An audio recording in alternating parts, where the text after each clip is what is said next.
Hey, what's up, everybody? Welcome back to Double Dare Your Money. Kendall Liden here, your host, Double Dare Your Money, associated with the Wealthy Legacy Journey. We made our first sale. I'm so pumped about that. We tripled our money on this thing. And I'll tell you this right now, guys. It doesn't matter if you triple a dollar or if you triple $100,000. Well, actually, I don't know if I say that. I wanted to say they're both equally as exciting. Tripling $100,000 might be a little bit more exciting than tripling $1.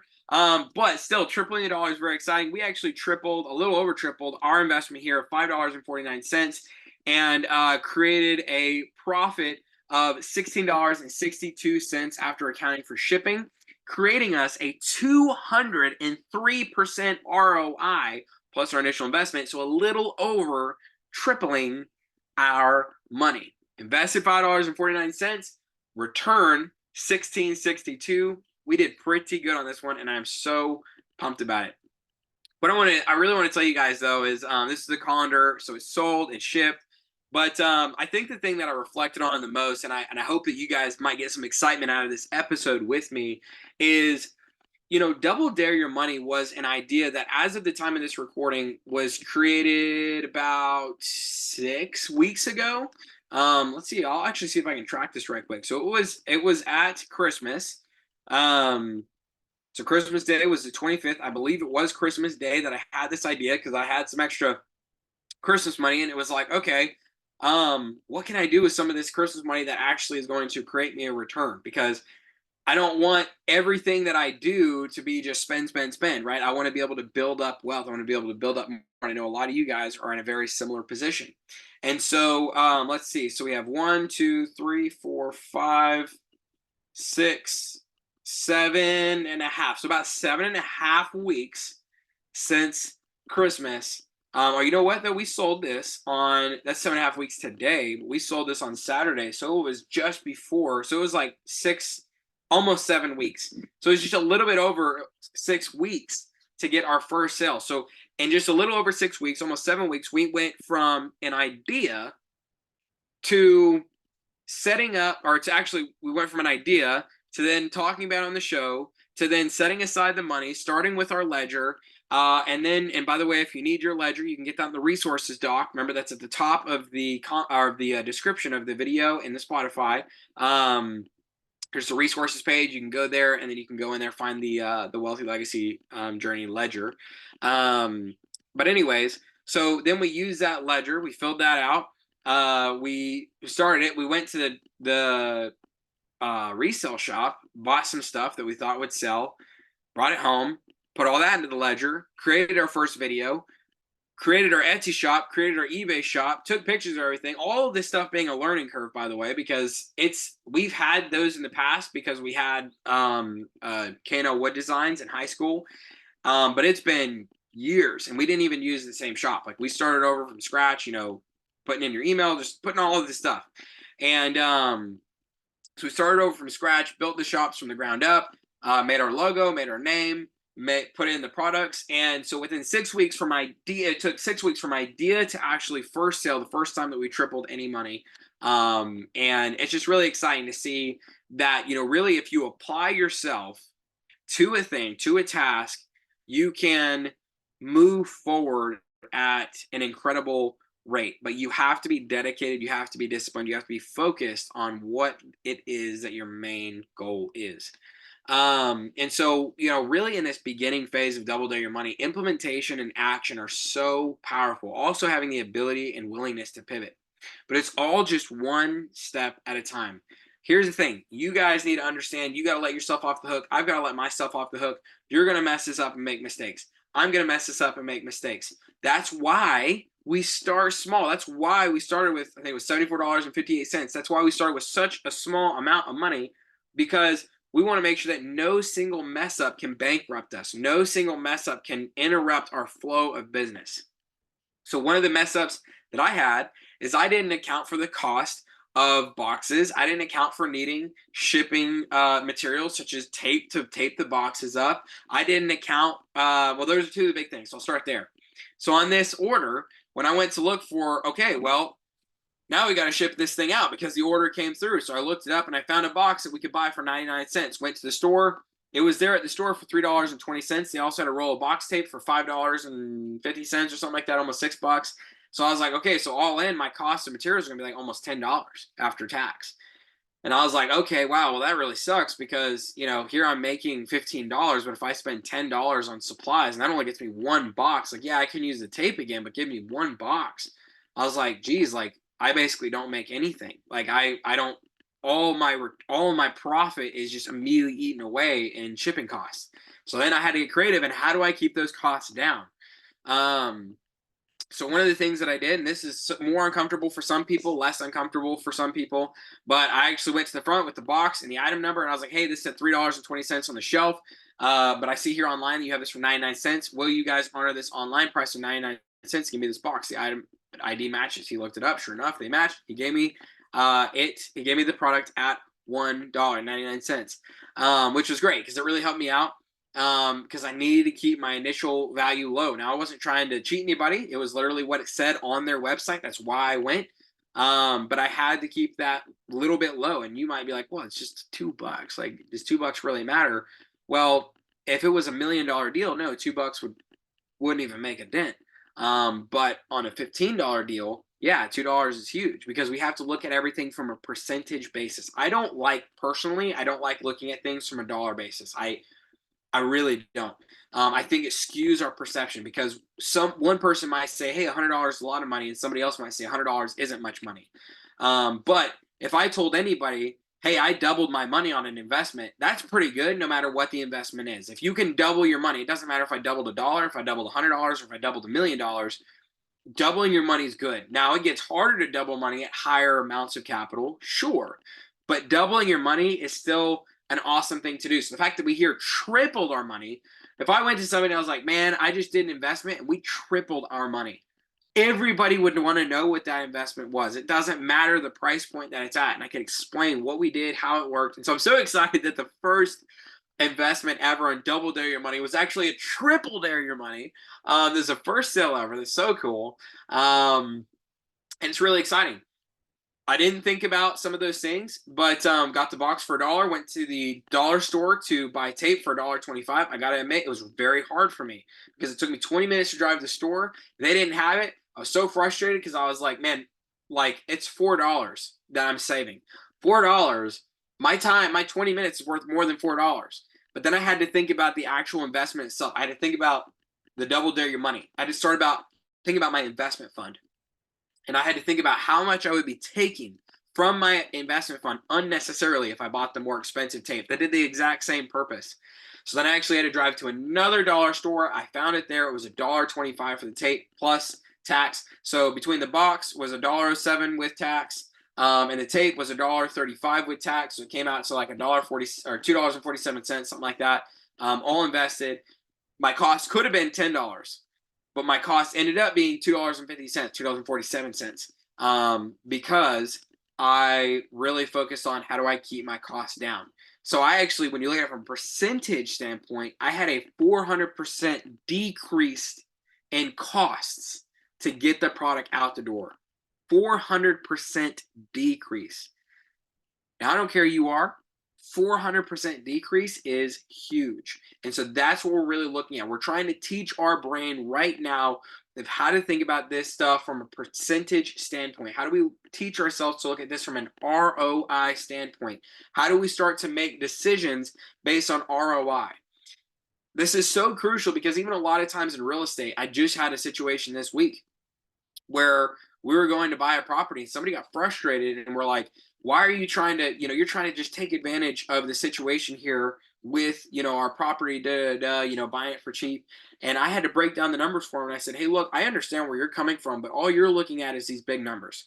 But here, let me tell you this, like, whenever we close on a property, we have to cover the closing on the front side because that's a part of what we do. We cover the closing on the back side. We have a buyer's agent that's going to be representing the buyer, and we also have our own seller's agent. We do pay a seller's agent to list these. We also have holding costs because this isn't our home, so we're going to have a cost to our money over time. So all that stuff comes out to be roughly 15% of the ARV. So if your house is worth $100,000, immediately I can take 15 grand off the top just for costs. Now, I also have to invest in some rehab. And so let's say that your property here is 1,000 square feet and I don't think it needs much rehab. So let's just say, hey, we're going to go the really light rehab at $10 a square foot. I mean, really, really light rehab. That's $10,000. So it's another $10,000 that we can cut right off the top. So that takes us down to $75,000. That's my break even point. I haven't made a single penny. Now we just tripled our money here, right? But in real estate, we're feeling pretty good if we can, get roughly 10, 20% ROI, especially at 20%, ROI is kind of like a really good kind of ballpark to be in. And so in that case, on if we're investing like $75,000 or so, well, no, $10,000 rehab, so you'd be like 85,000. We'd probably like to make 16, 20. So let's just say 20 for easy math. So all of a sudden we're going, okay, 75, making 20, that takes us down to 55. So now you have this house that at full price is worth 100, but we can only buy it for 55 at the top end in order to meet our margin requirements.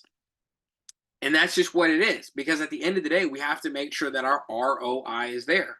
And so just like I had to go to the front counter with this gentleman and had to say, hey, you guys had this at 99 cents. I really need to get this box at 99 cents. Because in my mind, I knew the importance of maintaining a higher ROI, or the fact that I had to go to two different dollar stores to be able to find the tape at the deal that I needed, because I had to get a lower cost basis to increase and keep a higher ROI.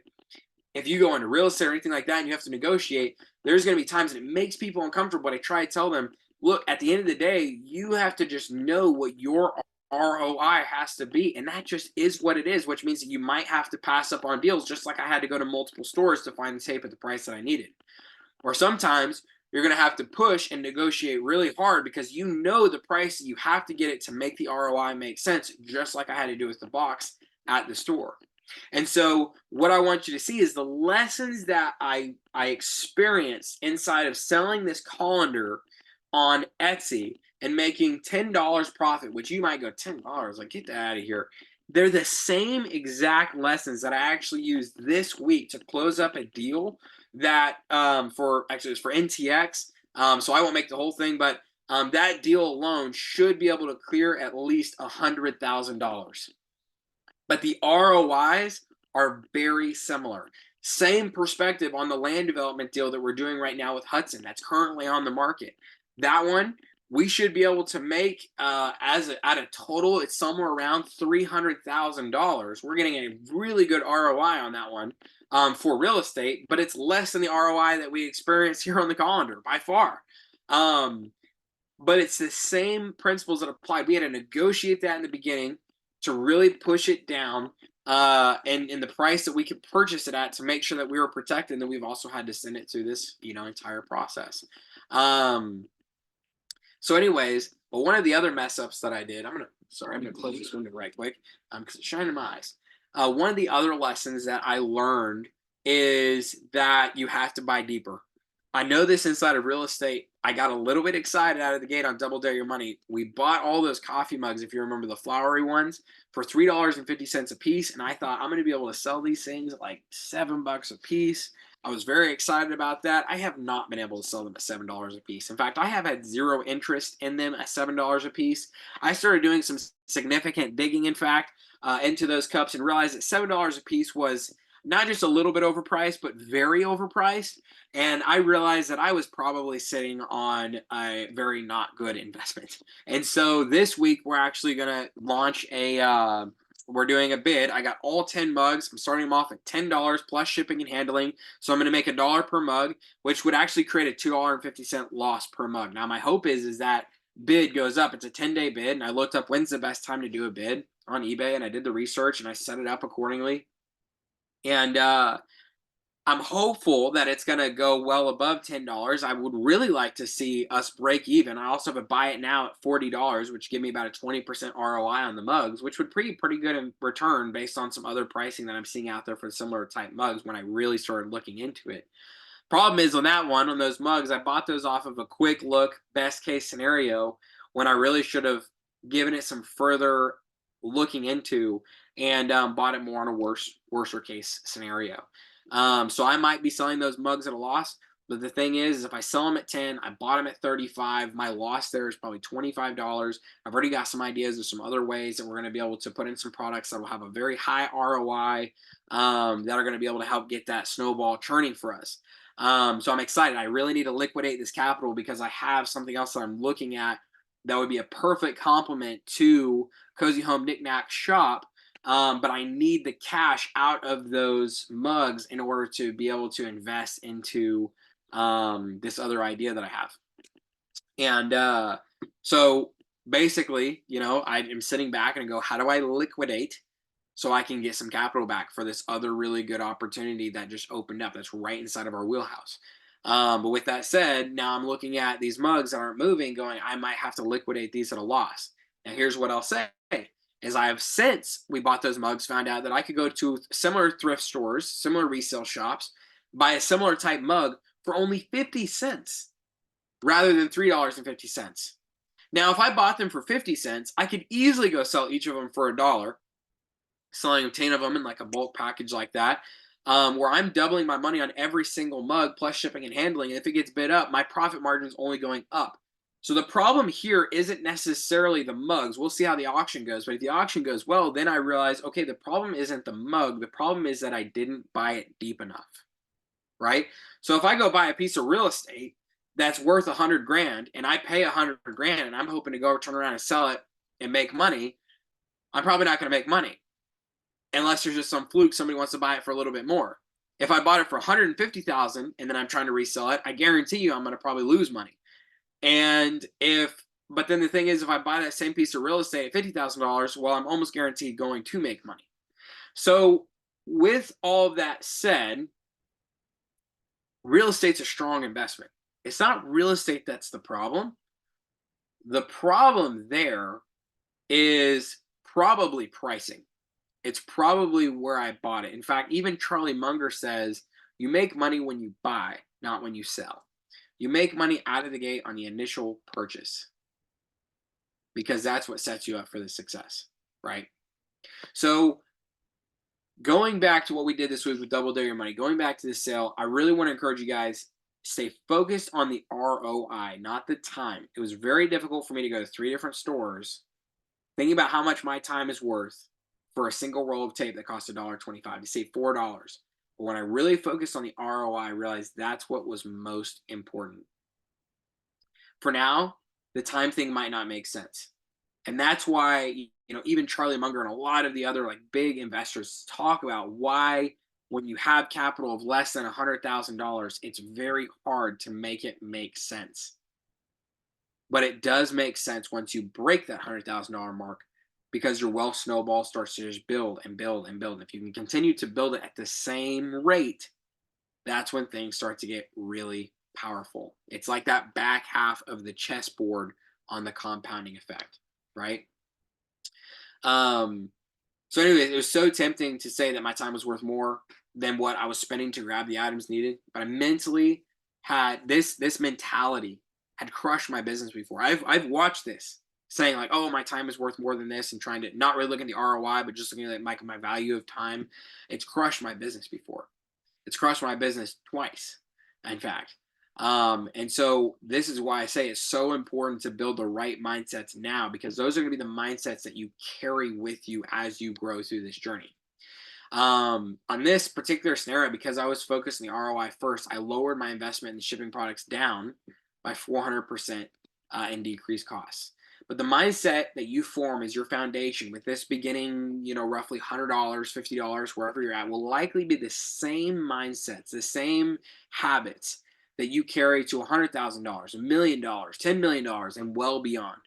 From experience, I can tell you it is so crucial to develop the right mindset out of the gate to propel you further down the road into success. But a quote from Robert Kiyosaki that I read this week that I think is so powerful for us here on Double Dare Your Money is, if you do nothing, you learn nothing. If you learn nothing, you remain poor. So remember, the only way you can fail is to fail to do something. So here, we're not putting all of our eggs into this basket. We're starting small, but we're letting this thing build, build, build, build, build, build, build. We're going to build something successful. We're building momentum. We're building a wealth snowball. We're building mindset. We're building knowledge. We're building skill sets. We're building this ability to create momentum, not even just the momentum itself, but to realize the importance and how to create momentum. There's so many great things that are coming out of this process that we're doing right now.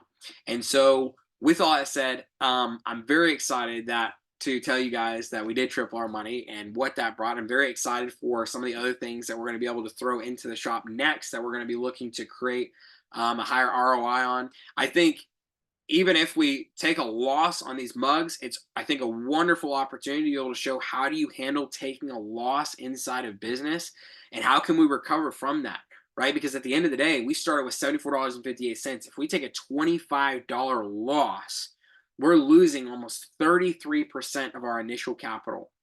But even if that were the case, I still know that we can make up ground because we're just getting better and better and more proficient at what we're doing. So we had a great win this week. We're going to do this. I'm going to let you guys know how the auction goes to make sure that we have success there, and hopefully we can take as little of a loss as possible. But we'll see. I will let you guys know. Keep you up to date on that. With all that said, this has been another episode of Double Dare Your Money here, associated with the Wealthy Legacy Journey. Thank you so much, guys, for stopping by. And I'm excited. I don't know what the next episode is going to be about. Obviously, we had our, I knew last time was like, oh, when we have a first sale, that's going to be a big one.